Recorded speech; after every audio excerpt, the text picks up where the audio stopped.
నాకు ఒక అవగాహన, ఒక నమ్మకం, ఆత్మవిశ్వాసం కల్పించినందుకు మీ అందరికీ మనస్ఫూర్తిగా ధన్యవాదాలు తెలియజేస్తున్నా. General opinion, general perception, welfare హాస్టల్స్లో ఉండేవాళ్ళు కానీ రెసిడెన్షియల్ స్కూల్స్లో చదివే వాళ్ళకు టాలెంట్ తక్కువ ఉంటుందనో, ప్రైవేట్ స్కూళ్ళలో చదువుకునే వాళ్ళకు టాలెంట్ ఎక్కువ ఉంటుందనో ఒక అపోహ బలంగా నాటుకుపోయింది. ఎందుకు అని అంటే కొన్ని దశాబ్దాలుగా ప్రభుత్వాలు ఎంత ప్రయత్నం చేసినా ఈ వెల్ఫేర్ లేదా రెసిడెన్షియల్ స్కూల్స్ యొక్క ఇమేజ్ను పెంచకపోవడం వల్ల ప్రైవేట్ స్కూళ్ళలో చదువుకుంటేనే నాణ్యమైన విద్య అందుబాటులోకి వస్తుందని, లేదా ఇంగ్లీష్ మీడియం చదువుకుంటేనే విద్యార్థులు రాణిస్తారని చెప్పి ఒక అపోహ బలంగా నాటుకుపోయింది. ఈరోజు ఆ అపోహలను తొలగించాలి. రెసిడెన్షియల్ స్కూల్స్ అంటే మల్టీ టాలెంటెడ్ ఎడ్యుకేషనల్ ఇన్స్టిట్యూట్స్. ఇవి ఈనాడు కాదు, ఆనాడు పివి నరసింహారావు గారు ఉమ్మడి ఆంధ్రప్రదేశ్ ముఖ్యమంత్రిగా ఉన్నప్పుడు మొట్టమొదట రెసిడెన్షియల్ స్కూల్స్ విధానాన్ని వారు ప్రవేశపెట్టడం జరిగింది. సర్వేల్ గ్రామంలో, మునుగోడు శాసనసభ నియోజకవర్గం, నల్గొండలో, నాకు తెలిసి 1971 ఆ ప్రాంతంలో పివి నరసింహారావు గారు మొట్టమొదటి రెసిడెన్షియల్ స్కూల్ని ప్రారంభించి ఉమ్మడి రాష్ట్రంలో ఉండే విద్యార్థులకు అవకాశం కల్పిస్తే అక్కడి నుంచి చాలామంది ఐఏఎస్లు, ఐపీఎస్లు చాలామంది అక్కడ సర్వేల్ రెసిడెన్షియల్ స్కూల్లో చదువుకునే వాళ్ళు సెలెక్ట్ అయ్యారు. ఉదాహరణ, ఈరోజు పబ్లిక్ సర్వీస్ కమిషన్ చైర్మన్గా నియామకం జరిగిన, మొన్నటి వరకు విద్యాశాఖ ప్రిన్సిపల్ సెక్రటరీ బాధ్యతలు నిర్వహించిన special chief secretary Burra Venkatesham గారు ఈరోజు తెలంగాణ పబ్లిక్ సర్వీస్ కమిషన్ చైర్మన్గా నియామకం జరిగిన వారు సర్వేల్ రెసిడెన్షియల్ స్కూల్స్లో చదువుకున్న ఒక విద్యార్థి. అదేవిధంగా అతనికంటే ముందు పబ్లిక్ సర్వీస్ చైర్మన్గా పనిచేసిన మహేందర్ రెడ్డి గారు తెలంగాణ రాష్ట్ర డీజీపీగా, 35 సంవత్సరాల ఐపీఎస్గా ఎన్నో ప్రతిష్టాత్మకమైన పోలీస్ రిఫార్మ్స్ తీసుకొచ్చిన మహేందర్ రెడ్డి గారు కూడా సర్వేల్ రెసిడెన్షియల్ స్కూల్లో విద్యార్థి. చాలామంది ఈరోజు నవోదయ రెసిడెన్షియల్ స్కూల్స్లో కానీ, కేంద్రీయ విద్యాలయాలలో కానీ, రాష్ట్ర కేంద్ర ప్రభుత్వాలు నిర్వహిస్తున్న ఈ రెసిడెన్షియల్ స్కూల్స్లో చదువుకున్న వాళ్ళు చాలా గొప్పగా రాణించారు. కానీ ఒక పీరియడ్ తర్వాత ప్రైవేట్ స్కూల్స్, ప్రైవేట్ కాలేజీలతో కాంపిటీషన్ చేయాల్సిన పరిస్థితి రావడం, ఆ పరిస్థితుల్లో ప్రభుత్వం యొక్క ఫోకస్ ఈ రెసిడెన్షియల్ స్కూళ్ళ మీద తగ్గడం, తద్వారా ఈ రెసిడెన్షియల్ స్కూల్స్ ఆర్ గవర్నమెంట్ స్కూల్స్లో చదువుకునే వాళ్ళు అత్యంత నిరుపేదలు లేదా నిర్లక్ష్యానికి లోనైన వాళ్ళు మాత్రమే చదువుకుంటారని ఒక అపోహ బలంగా నాటుకుపోయింది. ఈ అపోహల నుంచి విద్యా సంస్థల్ని, ముఖ్యంగా ఎస్సీ, ఎస్టీ, బీసీ, మైనారిటీ సామాజిక వర్గాలకు సంబంధించిన వాళ్లకు ఒక సంపూర్ణమైన విశ్వాసం, నమ్మకం కలిగించాలన్న ఆలోచన రాష్ట్ర ప్రభుత్వం మేము బాధ్యత చేపట్టిన తర్వాత పలు దఫాలుగా చర్చించడం జరిగింది. దీనికి సంబంధించి ఉప ముఖ్యమంత్రి బట్టి విక్రమార్క గారు ఇతర మంత్రివర్గ సహచరులతో కమిటీ వేసి అసలు ఎలాంటి ప్రక్షాళన చేయాలి, ఏ విధంగా విధి విధానాలలో మార్పు తీసుకొచ్చి అధికారులతో పాటు ప్రజాప్రతినిధులను కూడా ఒక బాధ్యత అప్పగించి, ఒక సోషల్ రెస్పాన్సిబిలిటీ, ఒక సామాజిక బాధ్యతగా తప్పకుండా ఈ రెసిడెన్షియల్ స్కూళ్ళలో విద్యా ప్రమాణాలను పెంచాలి, నాణ్యమైన వసతులను కల్పించాలని ఒక దృఢ సంకల్పంతో ఈనాడు తెలంగాణ రాష్ట్ర ప్రభుత్వం ముందుకు వెళ్తుంది. అందులో భాగంగానే 8 సంవత్సరాల నుంచి డైట్ ఛార్జెస్ ఎప్పుడు పెంచలే. గత ప్రభుత్వం పెంచాలన్న ఆలోచన కూడా చేయలే.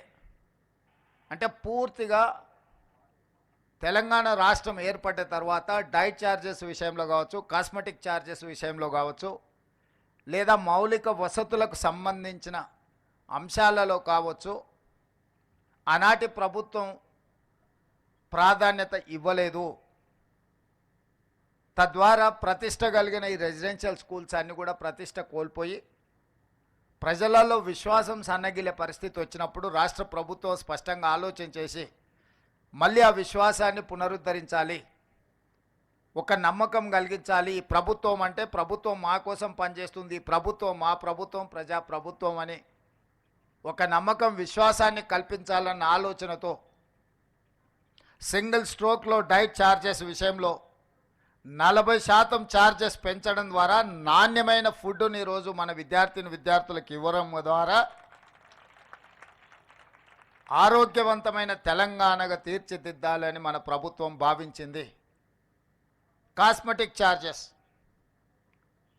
తండాలలో, గూడాలలో, మారుమూల పల్లెల నుంచి వచ్చిన పేద విద్యార్థులు కాస్మెటిక్ ఛార్జెస్ తల్లిదండ్రులను అడగలేక బాగా ఇబ్బంది పడుతున్న సందర్భంలో ఒకసారి కాస్మెటిక్ ఛార్జెస్ గురించి మొత్తం నివేదిక తెప్పించుకుంటే 16 సంవత్సరాల క్రితం దాదాపుగా 2008-09లో కాస్మెటిక్ ఛార్జెస్ పెంచితే 16 సంవత్సరాల నుంచి ఒక్క రూపాయి కూడా పెంచలేదు.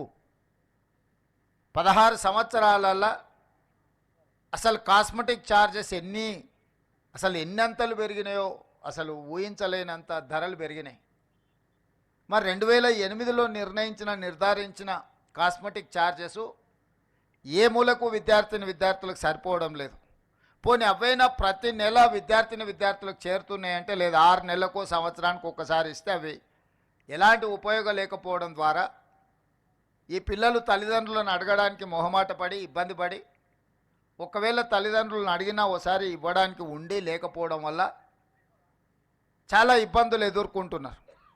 అందుకే ఈరోజు కాస్మెటిక్ ఛార్జెస్ 16 సంవత్సరాల తర్వాత పెంచుతున్నాం కాబట్టి మోర్ దాన్ 200% ఈరోజు మనం పెంచుకోవడం జరిగింది. స్వతంత్రం వచ్చినప్పటి నుంచి ఈ రోజు వరకు diet charges at a time 40% పెంచడం కానీ కాస్మెటిక్ ఛార్జెస్ 200%కి పైగా పెంచడం అనేది జరగలేదు. మొదటిసారి తెలంగాణ రాష్ట్ర ఏర్పాటులో తెలంగాణ రాష్ట్ర ప్రభుత్వంలో ఈనాడే ఇంత గొప్పగా ఛార్జెస్ పెంచడం జరిగింది.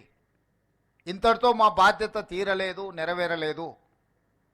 ఇది మొదటి పునాది రాయి మాత్రమే. ఈరోజు నేను శాఖకు సంబంధించిన అధికారులతో పాటు బోధనా సిబ్బందికి, బోధనేతర సిబ్బందికి కొన్ని అంశాలు నేను ప్రస్తావించదలుచుకున్నా. ఈరోజు తెలంగాణ రాష్ట్రంలో దాదాపుగా 26,000 ప్రభుత్వ పాఠశాలలు, రెసిడెన్షియల్ స్కూల్స్ ఉన్నాయి, 26,000+. 26,000 పాఠశాలలలో విద్యార్థులు చదువుకుంటున్నది 23 లక్షల మంది. అదే ప్రైవేట్లో 11,000 పాఠశాలలు ఉంటే 11,000 ప్రైవేట్ పాఠశాలలలో ఈరోజు 33 లక్షల మంది విద్యార్థులు చదువుకుంటున్నారు. నేను సూటిగా మా ప్రభుత్వ టీచర్లను నేను అడుగుతున్నా, ప్రైవేట్ స్కూల్స్లో చదువులు చెప్తున్న వాళ్ళు మీకంటే ఎక్కువ విద్యా ప్రమాణాలు ఉన్నవాళ్ళ, మీకంటే వాళ్ళకి ఏమైనా జీతభత్యాలు ఎక్కువ ఉన్నాయా? మీ స్కూల్స్లో ఉన్న మౌలిక వసతుల కంటే ప్రైవేట్ స్కూళ్ళలో ఎక్కువ ఏమైనా ఉన్నాయా? మరి ఎందుకు 26,000 ప్రభుత్వ పాఠశాలలలో 23 లక్షల మంది విద్యార్థులు చదువుకుంటే 11,000 ప్రైవేట్ పాఠశాలల్లో 33 లక్షల మంది విద్యార్థులు చదువుకుంటున్నారు? గ్రామాలలో పేదవాళ్ళు కూలికి పోయి అయినా సరే కూడబెట్టి పిల్లల్ని ప్రైవేట్ పాఠశాలలకు పంపించాలి, ఇంగ్లీష్ మీడియంలో చదివించాలని వాళ్ళు నానా తాపత్రయపడుతున్నారు. నిజంగా మనందరి బాధ్యత ప్రభుత్వ పాఠశాలలో నాణ్యమైన విద్యను అందించడం ద్వారా ఈ పిల్లల్ని డాక్టర్లుగా, లాయర్లుగా, ఇంజనీర్లుగా వివిధ సబ్జెక్ట్స్లో వీళ్ళని నిపుణులుగా తయారు చేసి ఈ దేశ సంపదగా వీళ్ళని మారుస్తే ఈ రాష్ట్ర భవిష్యత్తు కాదు, ఈ దేశ భవిష్యత్తు, ప్రపంచానికి విజ్ఞానాన్ని అందించగలిగిన శక్తి మన విద్యార్థులకు ఉంది. ఈరోజు అమెరికాలో ఉండే సిలికాన్ వ్యాలీకి వెళ్తే మన తెలుగు వాళ్ళు 60% ఉంటారు.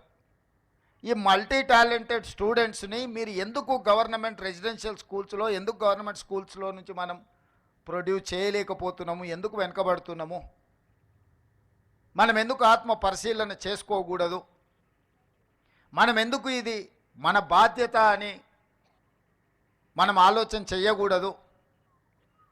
అది ప్రభుత్వంలో ఉన్న మా నుంచి మొదలు పెడితే వివిధ శాఖలలో వివిధ హోదాలలో పనిచేస్తున్న అధికారుల వరకు, అదేవిధంగా బోధనా సిబ్బంది వరకు ఇది మన బాధ్యత కాదా? ఈరోజు మనం ఆ పిల్లలను మనం వాళ్ళకు సరైన విధంగా వసతులు కల్పించకపోతే మనం సమాజానికి చేస్తున్న ద్రోహం కాదా? ఈరోజు వెల్ఫేర్ డెవలప్మెంట్ రెండు కళ్ళ లాంటివి, కానీ వెల్ఫేర్లో పెట్టేది ప్రతి పైసా ఖర్చు కాదు. ముఖ్యంగా విద్యాశాఖ మీద, విద్యార్థుల మీద మనం పెడుతున్న పెట్టుబడి ఖర్చు కాదు, అది భవిష్యత్తు కోసం పెట్టుబడి. భవిష్యత్తు పునర్నిర్మాణంలో తెలంగాణ రాష్ట్రం అభివృద్ధి సాధించాలి అని అంటే అది పెట్టుబడిగా చూడాలి. ఈరోజు మన వెల్ఫేర్ హాస్టల్స్లో వాళ్ళ కోసం విద్యార్థులకు ఇస్తున్న డైట్ ఛార్జెసో, లేకపోతే కాస్మెటిక్ ఛార్జెసో, లేదా ఇన్ఫ్రాస్ట్రక్చర్ మీద అవి స్టేడియంలు కావచ్చు, వాళ్ళకున్న వసతులు కావచ్చు. చాలాసార్లు టీవీలలో, పేపర్లలో చూస్తుంటాం, వందలాది మంది విద్యార్థులు ఉంటారు, 4 టాయిలెట్స్ ఉన్నాయని పెద్ద క్యూ చూపిస్తుంటారు. లేకపోతే తాగడానికి నీళ్లు లేవు, నీళ్ళు ఎక్కడికే వెళ్ళి మధ్యాహ్నం లంచ్ టైంలో వాళ్ళు నానా ఇబ్బంది పడుతున్నారు. లేకపోతే పిల్లలు పడుకోవడానికి చలికాలం వస్తే కనీసం వసతులు కూడా లేవు, కనీసం కప్పుకోవడానికి దుప్పట్లు కూడా లేవు. పాఠశాల ప్రారంభోత్సవ రోజుల్లోనే వాళ్ళకు స్కూల్ డ్రెస్సెస్ కానీ, లేకపోతే టెక్స్ట్ బుక్కులు కానీ ఇతర ఇవ్వడం లేదు అని మనం ఇప్పటికీ టీవీలలో, పేపర్లలో చూస్తున్నాం.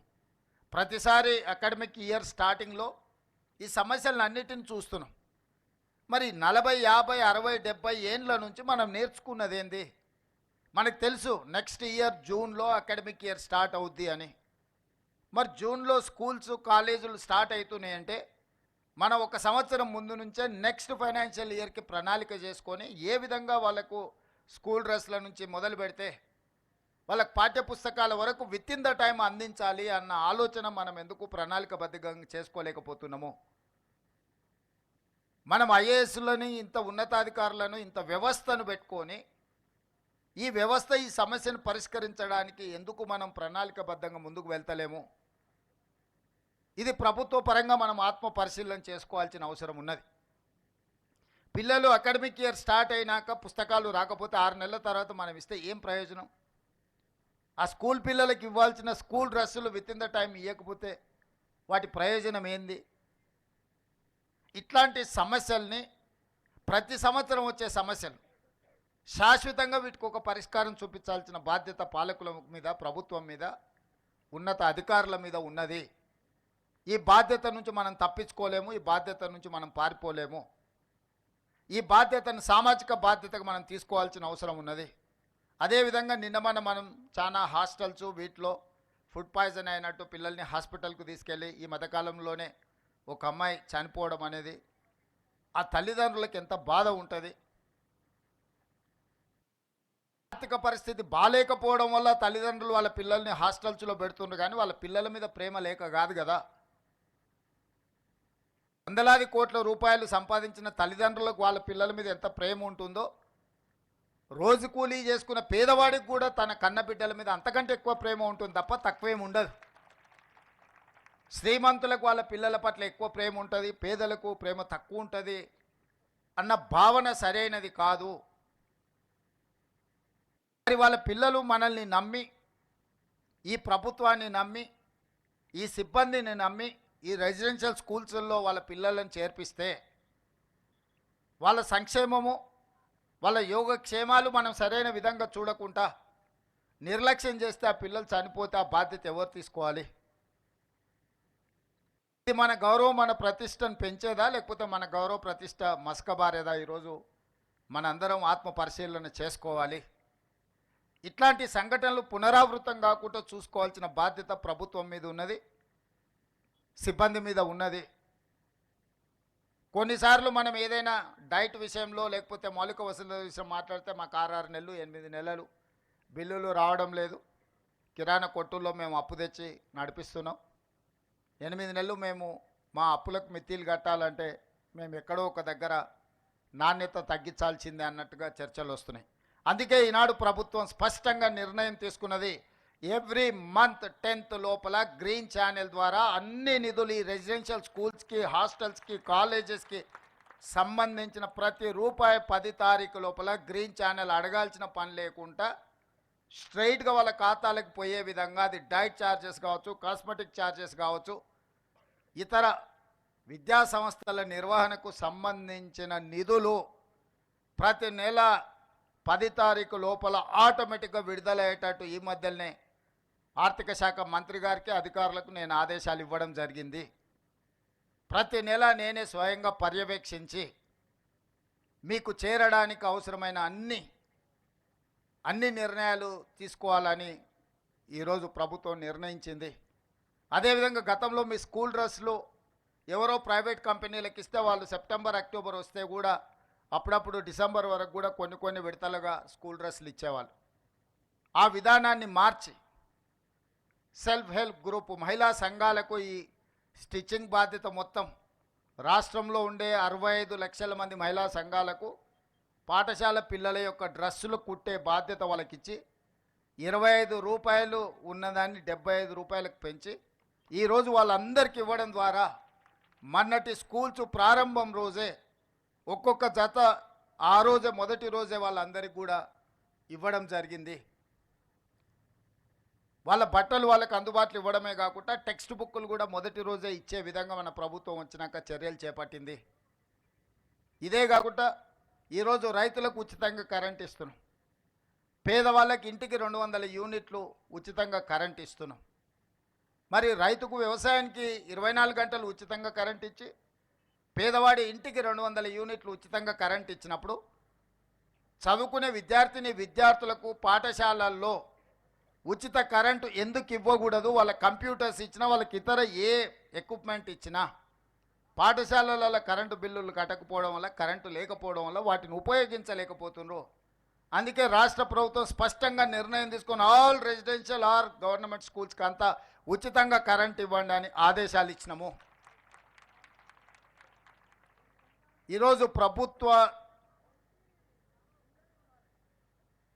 ఆధ్వర్యంలో నిర్వహిస్తున్న ఏ స్కూల్స్ కానీ, కాలేజీలు కానీ ఏవైనా ₹1 కూడా కరెంటు బిల్లు కట్టాల్సిన అవసరం లేదు. వాళ్ళకు ఉచిత కరెంటు ఇవ్వడం ద్వారా వాళ్ళ విద్యా ప్రమాణాలు పెంచాలి అని చెప్పి ఈరోజు స్పష్టంగా మన ప్రభుత్వం నిర్ణయం తీసుకున్నది. ఇదే కాకుండా ఈరోజు డైట్ ఛార్జెస్ మెనూను కూడా మనం రిఫార్మ్ చేసుకొని ఒక మంచి డైట్ ఛార్జెస్ ఇవ్వడమే కాకుండా అధికారులను కూడా ప్రతిరోజు మీతో పాటు తినే విధంగా మీ బోధన సిబ్బంది, బోధనేతర సిబ్బంది, కలెక్టర్లకు, జిల్లా స్థాయి అధికారులకు కూడా నేను ఆదేశాలు ఇచ్చిన. ఖచ్చితంగా వారంలో మీరు 2 రోజులు 3 రోజులు ఈ పాఠశాలలు పర్టికులర్గా రెసిడెన్షియల్ స్కూల్స్ విజిట్ చేయాలా, విద్యార్థులతో కూర్చొని భోజనం చేయాలి, భోజనం యొక్క నాణ్యత ఏ విధంగా ఉందో రిపోర్ట్ చేయాలి. అదేవిధంగా ఎమ్మెల్యేలకు, మంత్రులకు కూడా వాళ్ళు ఎక్కడ క్షేత్రస్థాయిలో విజిట్లకు పోయినా